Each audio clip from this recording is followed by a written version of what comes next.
All right, buckle up, because today we're diving deep into the Chalice of Ecstasy. By Frater Achad, Right, Frater Achad. It's a mystical exploration of the Parsifal legend. but with a Kabbalistic twist. Exactly. It's not just retelling the story, but using Kabbalah to unlock, like, the deeper layers of meaning. And what's fascinating is how Achad dedicates the book Oh, yeah. to a fellow seeker. Yeah. It's like he's handing us this map to hidden truths encoded within the legend. I love it, like a treasure hunt. So in this deep dive, we'll be your guides, helping you unpack the symbolism. The Kabbalah connections. Right, so you can grasp the deeper meaning of Parsifal's journey. We're talking profound concepts here, like achieving a state of ecstasy. Not the kind you find at a music festival, though. No, no, no. We're talking spiritual joy, union with the divine. And Achad starts with a striking symbol, the swan. Okay, the swan. So at the beginning, Parsifal shoots it down, right? Yes, and Achad interprets this as bringing ecstasy to Earth. But the other knights, the Knights of the Grail, they're not too happy about it. No, they see it as disruption. Dude, what are you doing? That's a sacred bird, right? Exactly. But Achad sees it as a necessary disruption. Okay, I'm intrigued. Tell me more. Think of the lake where the swan lives as your mind. To see your true self reflected, you got to stir things up a bit. Break the stillness. Allow a deeper awareness to emerge. So it's like shaking up your routine or challenging your beliefs to make space for growth. Precisely. And then there's this idea of riding the swan of ecstasy. Okay, riding the swan. Achad quotes Frater Achad on this, reaching a state of no whence, no whither. No whence, no whither. What does that even mean? It's where the illusion of movement dissolves. It makes you question how we perceive time and reality. Whoa, yeah, that's deep. So we've got ecstasy, the swan, and now we're bringing in Kabbalah. Right. A key concept here is the path of Samek on the Tree of Life. The Tree of Life, that's like a map of the universe, right? Exactly, with different paths representing aspects of spiritual evolution. So Samek, which is Sagittarius the Archer, aligns with shooting for higher awareness, aiming for ecstasy. You got it. And speaking of aiming, Parsifal's got his weapon. The bow of promise. And the arrow of pure aspiration. Right. But at first he's just shooting at everything, like a kid with a new toy, you know? Yeah, shoot first, ask questions later. Not exactly the best strategy for a spiritual quest. But remember, it's all symbolic. One thing he shoots is an eagle. An eagle. But in occult traditions, the eagle represents ecstasy, the might of love. Exactly. So shooting it down seems counterintuitive. Totally. But Achad says it's about understanding the eagle on a deeper level. He connects it to Azoth. Azoth, remind me. It's an alchemical term, unity of beginnings and endings, like alpha and omega, integrating those opposing forces to experience a more profound ecstasy. So it's not just about achieving the goal, but the whole journey, the ups and downs. The light and shadow aspects, Yeah. exactly. Achad contrasts this with Amfortas, who gives in to temptation. Right, and Klingzor, who suppresses his emotions. Neither achieves true ecstasy because they haven't mastered that might of love the eagle represents. Like they're missing a piece of the puzzle. Right. And as Parsifal travels to the Temple of the Grail, Achad describes this merging of space and time.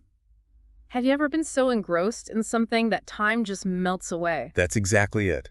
They scarcely move, yet swiftly seem to run, becoming one with the path itself. An idea found in many Eastern traditions. I'm seeing how Achad weaves these spiritual threads together. And he connects this to the 3 stages of the spiritual path, described in Liber CCCX X-3. Liber CCC XX3. It's a key text in this mystical tradition. There's the beginning, full of effort, the striving middle. And the end, where effort dissolves into pure being. Ineffable rest. Right. Like climbing a mountain, it's hard work reaching the top. But once you're there, you can just breathe and enjoy the view. Perfect analogy. When Parsifal reaches the temple and sees the Grail, he's still in that beginning stage. So he witnesses the Grail ceremony, but doesn't fully grasp its significance. Right. Achad says he's like the pure fool. Pure fool. He's got the understanding, represented by the cup, but still needs wisdom and will, represented by the holy spear. So he's passed the first test, but still has much to learn. Exactly. And that learning takes him to Klingzor, the black magician. Klingzor, he's like the dark side of the spiritual force, right? That's a great way to put it. He represents the misuse of will for personal gain. He's created this world of illusion. To trap those who stray from the path. And it's there Parsifal encounters Kundry. Who Achad says embodies the woman archetype. Like the ultimate femme fatale. Yes, but more than that, she represents feminine energy, powerful and unpredictable. A complex character, the wild card in the story. Absolutely. And Klingsor, using incense to manipulate desires, commands her to tempt Parsifal, To tempt him. calling her She-Lucifer, Rose of Hades, Herodias, highlighting the duality of her nature. Whoa, intense. Sounds like Parcel's about to face some serious temptations. He is. And Klingsor's whole domain is designed to appeal to the senses, luring people into fleeting pleasures. Achad connects this to the astral plane, a realm of desires and illusions. That can trap those seeking enlightenment. It's like the saying, the devil's in the details.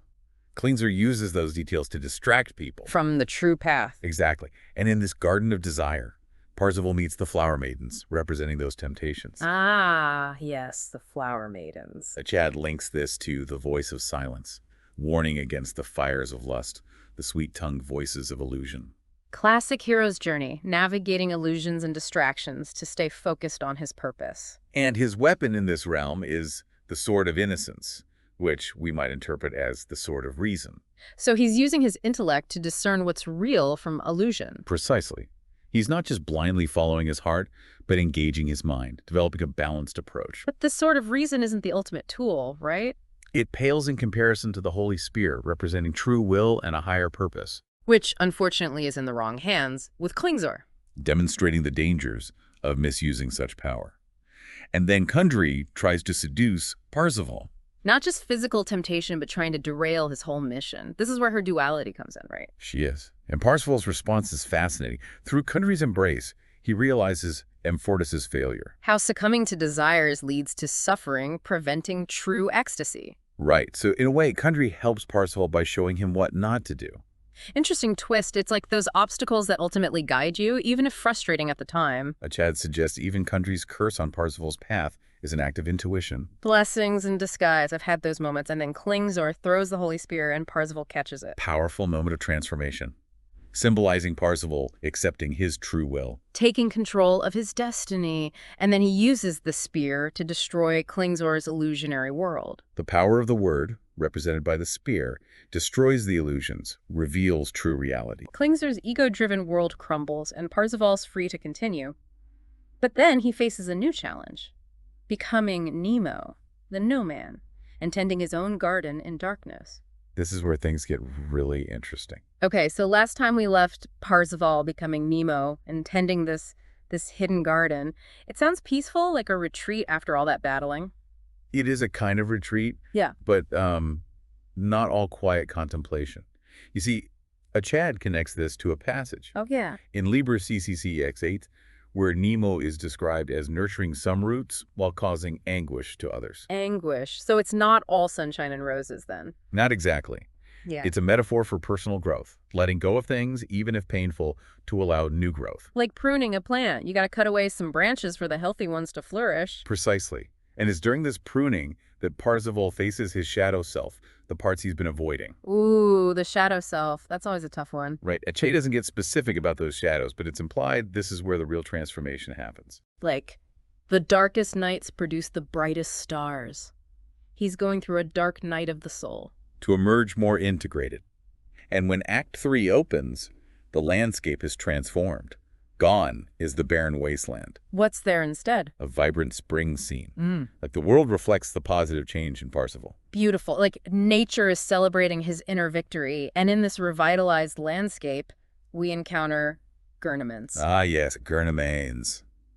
The wise old knight who guided Parzival early on. Now he's a hermit dedicated to contemplation. A spiritual guardian of the Grail's domain waiting for Parzival's return. And there's another familiar face. Ooh, don't tell me, Kundry. You got it.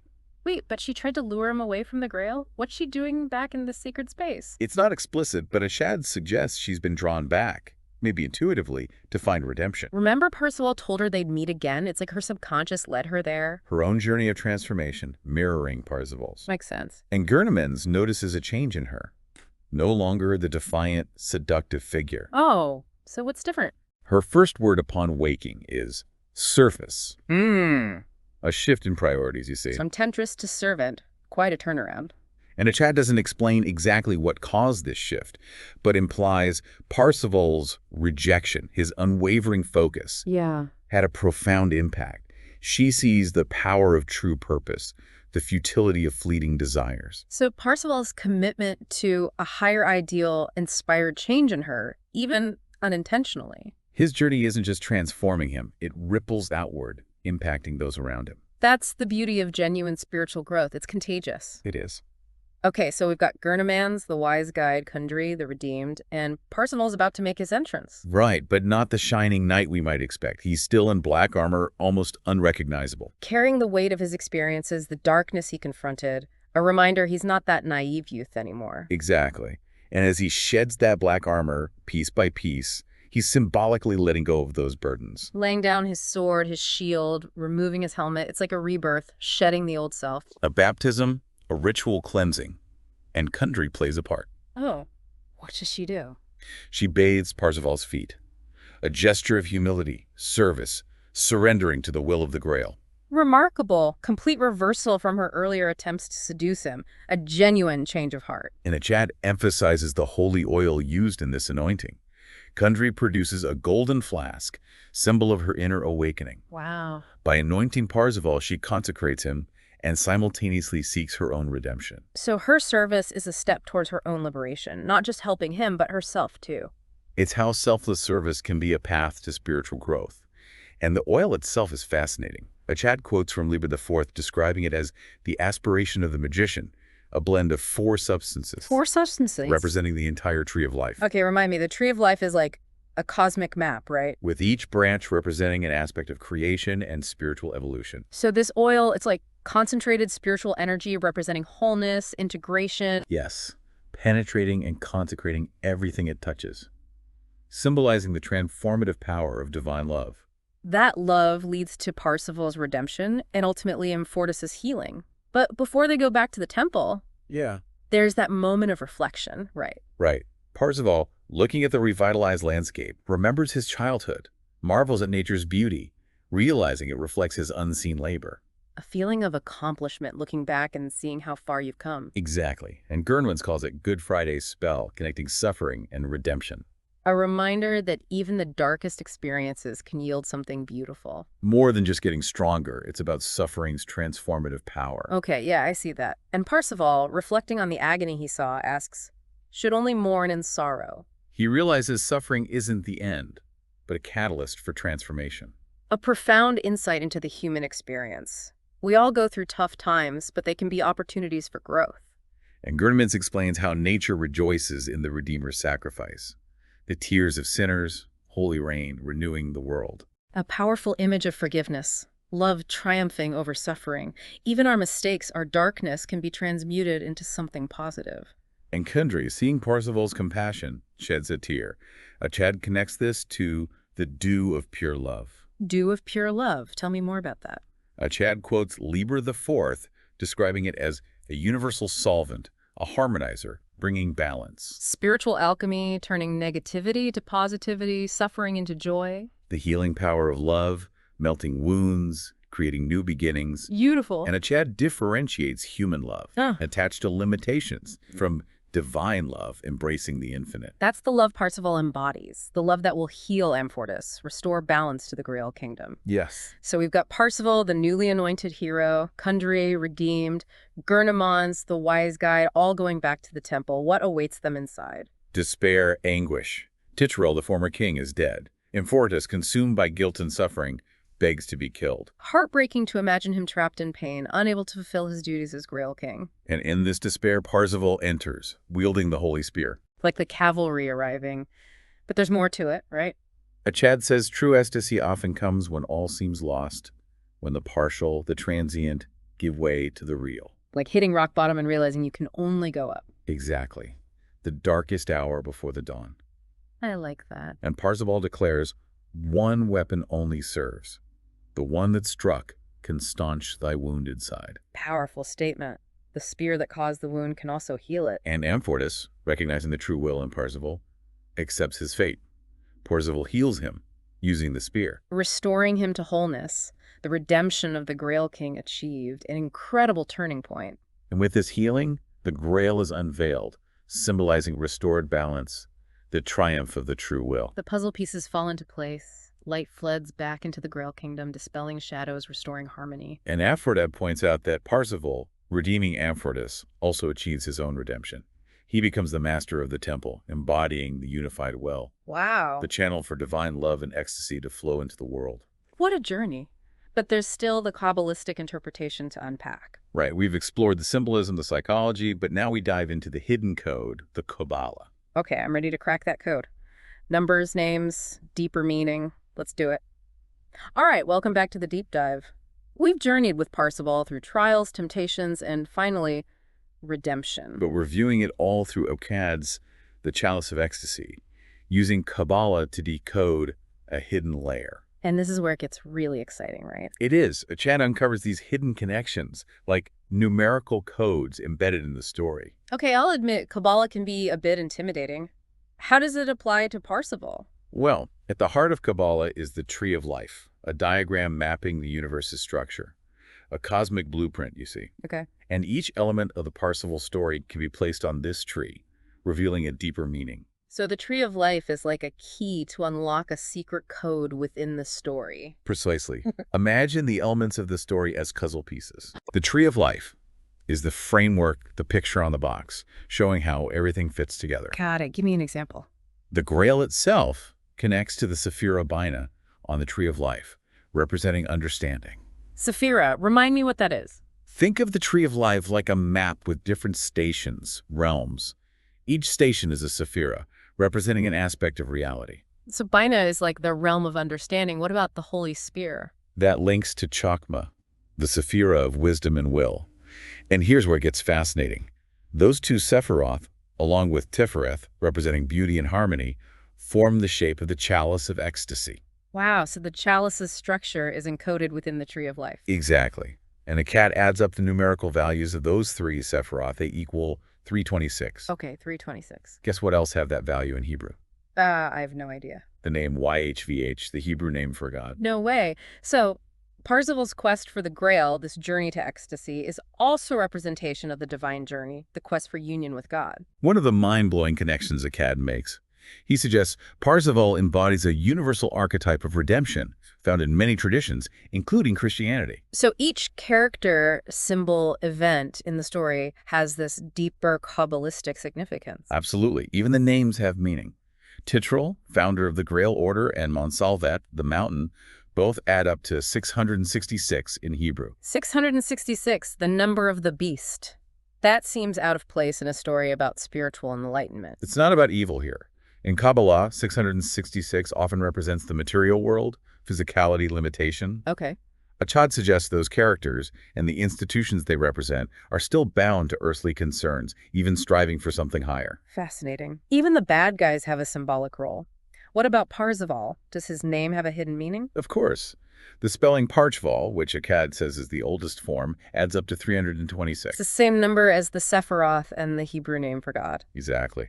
And the central letter in Parchval is Yet, which in Hebrew has the value of 418. That's also the value of both Parzival, using the modern spelling, and Abrahadabra. Wait, abrahadabra. Look at the magic word. In Kabbalah, it's much more than that. It's a powerful formula representing the eon, a period of spiritual evolution.